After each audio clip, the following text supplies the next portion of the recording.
بسم اللہ الرحمن الرحیم فصل فی طریق الاستعارۃ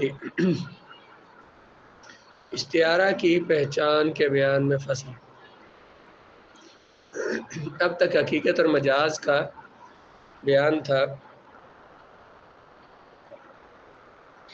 اب استعارہ کی بات کر رہے ہیں۔ استعارہ جو ہے یہ مجاز کے مترادف ہے۔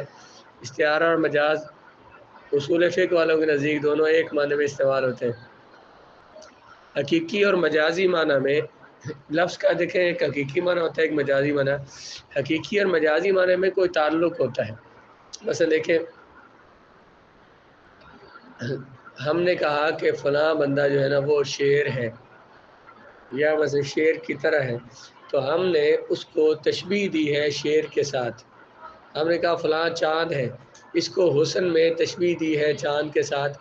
تو یہ حقیقی معنی چاند کا کیا تھا؟ وہ جو آسمان کا چاند ہے۔ مجازی معنی کیا ہے؟ یہ جو زمین پہ پھر رہے ہیں بہت سارے۔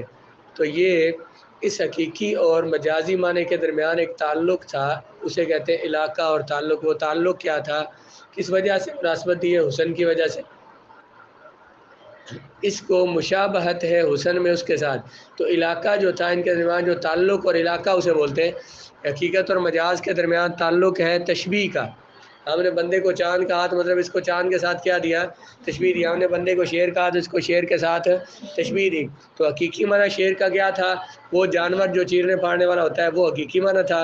مجازی معنی جس کو بھی شیر کہہ دیں، جو چھپکلی سے ڈرتا ہے، جو چھپکلی سے ڈرتا ہے اسے کیا بول دیں؟ شیر۔ تو یہ مجازن اس کو بھی شیر کہہ دیا۔ تو ان دونوں کے درمیان تعلق کون سا ہے؟ تشبیہ کا۔ تشبیہ کس چیز میں؟ بہادری میں۔ بہادری میں تشبیہ دیتے ہوئے کہا۔ اسی طرح سے یہ کہا کہ معنی حقیقی اور مجازی معنی میں، حقیقی معنی مجازی معنی میں کسی نہ کسی تعلق کا ہونا ضروری ہوتا ہے، خواہ وہ تعلق اور علاقہ معنوی حیثیت سے ہو، جیسے رجل شجاع کو بہادر آدمی کو اسد کہہ دیتے ہیں، کیونکہ اس میں معنوی مناسبت موجود ہے کہ یہ شیر جیسا بہادر ہے۔ جیسے شیر بہادر ہوتا ہے، یہ بھی تو بہادری میں دونوں مشترک ہیں۔ یا علاقہ اور مناسبت ذات کے اعتبار سے ہوتی ہے۔ کبھی علاقہ اور مناسبت کس وجہ سے ہوتی ہے؟ ذات کے اعتبار سے ہوتی ہے۔ کبھی مناسبت کس وجہ سے پیچھے کیا تھا؟ معنوی مناسبت ہوتی ہے، اور کبھی مناسبت ذاتی ہوتی ہے۔ اب یہ جو کہا نا کہ حقیقت اور مجاز کے درمیان تعلق ہوتا ہے، ایک تعلق تو تشبیہ کا ہے، کبھی تعلق تشبیہ کے علاوہ کوئی اور ہوتا ہے۔ اس کو آپ اصول فقہ میں بھی یہ بات آئی ہے کہ کبھی علاقہ ہوتا ہے، تعلق ہوتا ہے دو چیزوں کے درمیان، سبب اور مسبب کا۔ مثلا ہم یہ کہتے ہیں کہ میں اندھیرے کمرے میں بیٹھ گیا۔ اب کمرہ اندھیرا نہیں ہوتا، کمرے میں اندھیرا ہوتا ہے۔ کمرے میں اندھیرا ہوتا ہے، مکان میں اندھیرا ہوتا ہے۔ ہم نے کیا کہا؟ اندھیرا کمرہ۔ ہم نے مکان کو اندھیرا کہا، کمرے کو ہم نے کیا کہہ دیا؟ اندھیرے والا۔ حالانکہ کمرہ اندھیرے والا نہیں ہوتا، کمرے میں اندھیرا ہوتا ہے۔ ہم نے یہ جو بولا ہے مکان کو جو ہم نے اندھیرا کہا ہے، تو یہ ہم نے اندھیرا مجازن کہا ہے۔ حقیقت میں اندھیرا مکان میں، مکان اندھیرا نہیں ہے، مکان میں اندھیرا ہے۔ ہم نے کہا کہ زرداری نے ڈیم بنایا، زرداری نے ڈیم بنایا۔ زرداری آپ وہاں کے مزدوری کرتا رہا، جا کے نہیں کی اس نے حکم دیا، تو اس کے کہنے پر آگے وہ ڈیم بن گیا۔ تو یہ زرداری کا حکم سبب بنا ڈیم کے بنانے کا۔ یہ جو میں نے کہا کہ زرداری نے ڈیم بنایا، ڈیم بنانے کی نسبت اس کی طرف کی ہے، تو مجازن کی ہے۔ مجازن کی ہے کہ اس مجازن کیسے کی ہے کہ ڈیم بننا مسبب ہے، اور سبب کیا؟ اس کا حکم ہے، یا جنہوں نے بنایا تو وہ مسبب ہے، اور یہ اس کا حکم کیا ہے؟ سبب ہے۔ تو یہ حقیقی اور مجازی معنی تعلق ہوتے ہیں، کبھی سبب اور مسبب کا، کبھی علت اور معلول کا۔ یہ زیادہ بلاغت میں اصول فقہ میں آتے ہیں۔ یہاں پہ اصول فقہ میں اس میں ہے جو 30 سال والی اصول فقہ ہے، اس میں تو اس میں ذرا مختصر بیان کیا گیا ہے۔ اب اس کو ہم عربی عبارت پڑھتے ہیں۔ اعلم ان الاستعارۃ فی احکام الشرع مضطردۃ بطریقین۔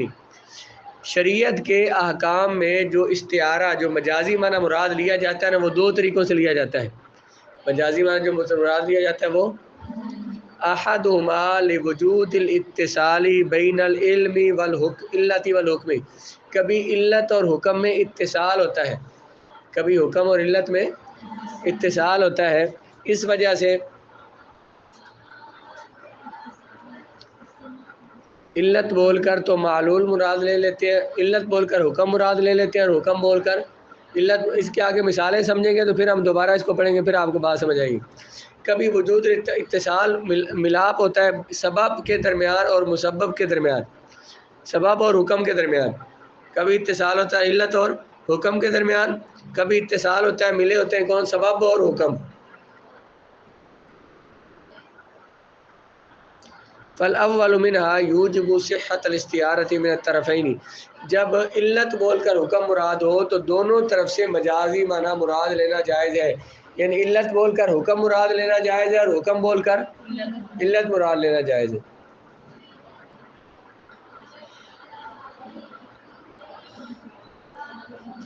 اور اگر دوسرا کیا تھا بلا، کبھی سبب اتصال سبب کے درمیان اور حکم کے درمیان ہوتا ہے، سبب بول کر تو مراد حکم ہوتا ہے، اس میں استعارہ ایک طرف سے جائز ہے، سبب بول کر تو حکم مراد ہو سکتا ہے، حکم بول کر سبب مراد نہیں ہو سکتا۔ اردو پڑھیں، اس کی مثال پڑھیں تو پھر اس کو ایک دفعہ پھر دیکھیں گے۔ کہتے ہیں استعارہ جو ہے شرعی احکام میں دو طرح جاری ہوتا ہے، ایک تو علت اور حکم میں اتصال پائے جانے کی وجہ سے، کسی حکم اور اس کی علت میں اتصال پائے جانے کی وجہ سے استعارہ جاری ہوگا، یا سبب محض اور حکم کا اتصال پائے جانے کی وجہ سے جاری ہوگا۔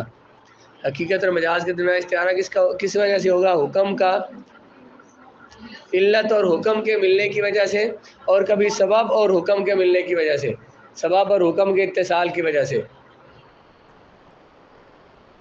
استعارہ کیسے ہوگا، مجازی معنی کیسے مراد لیا جائے گا، کیونکہ علت اور حکم دونوں متصل ہوں گے، یا پھر سبب اور حکم دونوں متصل ہوں گے۔